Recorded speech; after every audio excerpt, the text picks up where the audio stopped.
എടി, നീ എന്തിനാ ഇങ്ങനെയുള്ളവളുമാരെയൊക്കെ വീട്ടിലോട്ട് കയറ്റണത്? ആ ശാന്ത എൻ്റെ വീട്ടിൽ കയറി വന്ന് എൻ്റെ കുഞ്ഞിനെ അവവാദം പറയുകയും പരിഹസിക്കുകയെല്ലാം ചെയ്തപ്പം നീ എല്ലാം കേട്ടോണ്ടങ്ങ് നിന്നല്ലേ? നിനക്കെന്താ അതെല്ലാം അങ്ങ് കേട്ടപ്പം ഭയങ്കരമായിട്ട് അങ്ങ് സന്തോഷമായോ? ആ പെണ്ണുമ്പിള്ളേനെ ഈ വീട്ടിലോട്ട് കയറ്റരുതെന്ന് നിന്നോട് ഞാൻ എത്ര പ്രാവശ്യം പറഞ്ഞിട്ടുണ്ട്. ഓരോ ഏഷ്യന് പറയാനായിട്ടാ അവർ ഈ വീട്ടിലോട്ട് കയറി വരുന്നത്.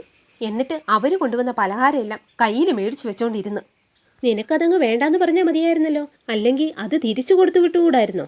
ആ, അപ്പം പിന്നെ എങ്ങനെ? നിനക്കിതൊക്കെ അങ്ങ് കേൾക്കാൻ പറ്റത്തില്ലായിരുന്നല്ലോ. എങ്ങനാ? സ്വന്തം വീട്ടിൽ നിന്ന് ഓരോന്ന് പഠിച്ചോണ്ട് വന്നതല്ലേ ഇവിടെ വന്ന് പാടത്തുള്ളൂ. കെട്ടിയ വീടിനോട് ഒരു തരി ആത്മാർത്ഥതയും സ്നേഹവും ഇല്ലാത്ത ഒരെണ്ണം. അമ്മ എന്തിനാ എൻ്റെ വീട്ടുകാരെയൊക്കെ ഇങ്ങനെ ഓരോന്ന് പറയുന്നേ? ആ ശാന്തേച്ചി വന്ന് എന്തൊക്കെയോ പറഞ്ഞിട്ട് പോയി. അതിന് അവരോട് ഞാനൊന്നും പറഞ്ഞില്ലമ്മ. അതെ, അത് തന്നെ ഞാൻ പറഞ്ഞത്.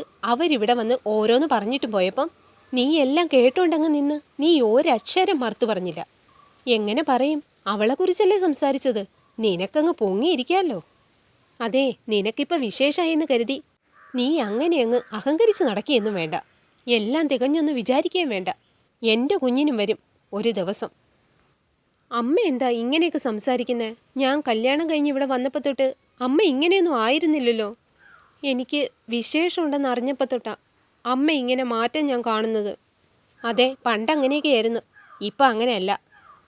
അല്ല, നീ വീട്ടിൽ പോകുന്നെന്ന് പറഞ്ഞായിരുന്നല്ലോ. എന്താ പോണില്ലേ? നാളെ ചെക്കപ്പിന് പോകേണ്ട ദിവസം. അത് ഞാൻ ഓർത്തില്ലായിരുന്നു. ചെക്കപ്പ് കഴിഞ്ഞ് വന്നിട്ട് പിറ്റേ ദിവസം വീട്ടിലേക്ക് പോകാമെന്നോർത്താ. അല്ല, അമ്മയും വരുന്നോ ഞങ്ങളുടെ കൂടെ നാളെ ഹോസ്പിറ്റലിലേക്ക്? ഓ, ഇനി ചെക്കപ്പിന് എന്നെ കൂടി കെട്ടിയെടുക്കാനായിരിക്കും. അവൻ നിൻ്റെ കൂടെ വരുന്നുണ്ടല്ലോ. പിന്നെന്തിനാ മൂന്നാമതൊരാൾ? അതിൻ്റെ ആവശ്യമൊന്നുമില്ല. എനിക്കിവിടെ വേറെ 100 കൂട്ടം പണിയുണ്ട്. ഞാൻ വരണമൊന്നുമില്ല. നീ അവൻ്റെ കൂടെ എങ്ങാനും പോയണ്ടാ മതി.